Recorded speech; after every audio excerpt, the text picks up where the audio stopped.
barko na mahimo niyang instrumento sa iyahang pagpadayag sa gitinguha sa iyang kasing-kasing.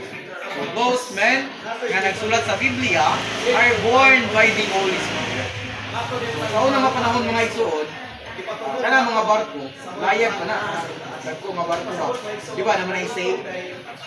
So kanang sail, muna siya ginagamit para kung kusog ang hangin, madala sila, basta sila busa.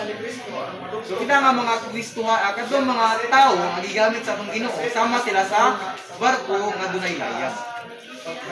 Sila, dili sila makalarga, silang kaugalingon lang. Kundi nagkinahanglan sila sa hangin, nga mawang espiritu, aron nga makasulat sa Biblia. Those men, born by the Holy Spirit, comes from the speaking. Tanan nga nasulat sa Biblia, dili lang ni sinulat sa mga tao, kundi sinulat ni sa tao nga gigiyahan sa espiritu o gipamulungan sa aton.